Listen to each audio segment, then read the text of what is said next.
హీరోలే కాదు మేము కూడా ప్రయోగాలకు రెడీ అంటున్నారు స్టార్ హీరోయిన్లు.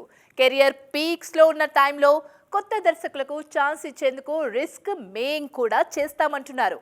లేడీ ఓరియంటెడ్ సినిమాలతో సత్తా చాటుతున్న బ్యూటీస్ అంతా ఇప్పుడు ఇదే ట్రెండ్ ఫాలో అవుతున్నారు. లేడీ సూపర్ స్టార్ ఇమేజ్ తో దూసుకుపోతున్న నయనతార ఈ లిస్ట్ లో అందరికంటే ముందే ఉన్నారు. వరుస సినిమాలతో ఫుల్ బిజీగా ఉన్న ఈ బ్యూటీ డిజిటల్ ఎక్స్పీరియన్స్ మాత్రమే ఉన్న డ్యూడ్ విక్కీ డైరెక్ట్ చేస్తున్న సినిమాలో లీడ్ రోల్ లో నటిస్తున్నారు. మన్నన్ గట్టి సిన్స్ 1960 అనే పేరుతో తెరకెక్కుతున్న ఈ సినిమా త్వరలో ప్రేక్షకుల ముందుకు రానుంది. లేడీ ఓరియంటెడ్ సినిమాలతో ప్రూవ్ చేసుకోవాలని కష్టపడుతున్న కీర్తి సురేష్ కూడా రిస్క్ చేసేందుకు రెడీ అంటున్నారు. బాలీవుడ్ లో సూపర్ హిట్ వెబ్ సిరీస్ లకు రచయితగా పనిచేసిన సుమన్ కుమార్ డైరెక్షన్ లో రఘుతాత సినిమాలో నటిస్తున్నారు. నిర్మాతగా మారిన కృతి సనన్ అయితే మరింత రిస్క్ చేస్తున్నారు. తన తొలి ప్రాజెక్టుతోనే కొత్త దర్శకుడికి ఛాన్స్ ఇచ్చారు. త్వరలో రిలీజ్ కు రెడీ అవుతున్న దోపత్తి సినిమాలో కాజోల్ తో కలిసి నటించారు కృతి.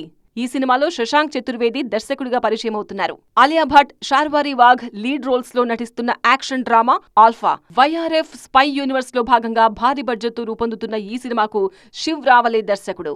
డిజిటల్లో సూపర్ హిట్ అయిన ది రైల్వే మ్యాన్ కు దర్శకత్వం వహించిన శివ్ రావలే ఆల్ఫాతో సిల్వర్ స్క్రీన్ ఎంట్రీ ఇస్తున్నారు.